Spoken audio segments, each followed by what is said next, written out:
Your brain on drugs. Why you see things that aren't there. Hallucinations. You know, those wild, mind-bending experiences where you suddenly think your cat is giving you stock tips or your living room turns into an ocean of Skittles. But here's the question. How the heck do drugs make that happen? Why does your brain go from normal Netflix to full-on Salvador Dali in IMAX 3D? Buckle up because we're going straight into your head and it's gonna get weird. Picture it, Switzerland, 1943. A chemist named Albert Hofmann accidentally discovers LSD, and instead of inventing a new cough syrup, he basically invents spiritual roller coasters for your eyeballs.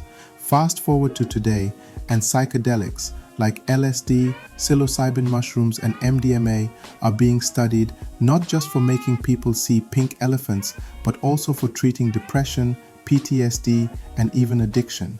Science went from "whoa man" to "whoa, this could actually save lives." Quick pause before we go full rainbow brain mode. Smash that like button. Seriously, it tells YouTube, hey, people like science with a side of hallucinations, and hit subscribe because let's be honest, if you're learning about hallucinations from me on the internet, this is probably the most responsible decision you've made all week. So here's what's happening in your brain. Psychedelics mostly mess with something called the serotonin system. That's the chemical network that manages your mood, sleep, and general "I'm a functioning human" vibes. These drugs latch onto serotonin receptors like an uninvited guest at a house party, and instead of leaving quietly, they crank up the stereo and redecorate your reality. But the real kicker? They quiet down something called the default mode network.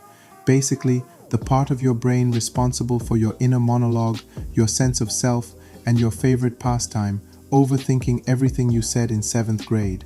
When that system chills out, your brain starts connecting things that normally wouldn't connect, like, what if time is just soup?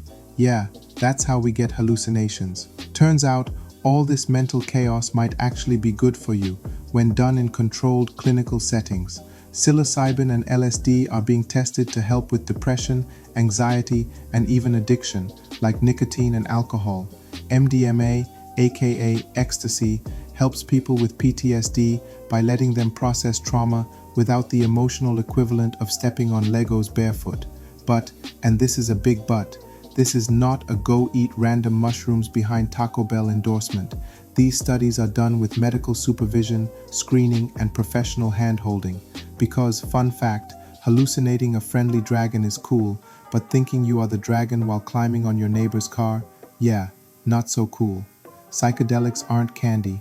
They can stress your heart, mess with your mental health if you're prone to psychosis, and leave you with one seriously confusing group chat story the next morning. Controlled environment equals good.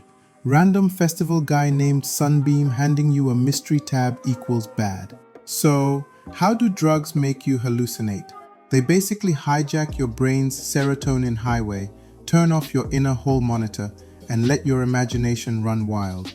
Sometimes in therapeutic, healing ways, and sometimes in "you think you're a jellyfish now" ways.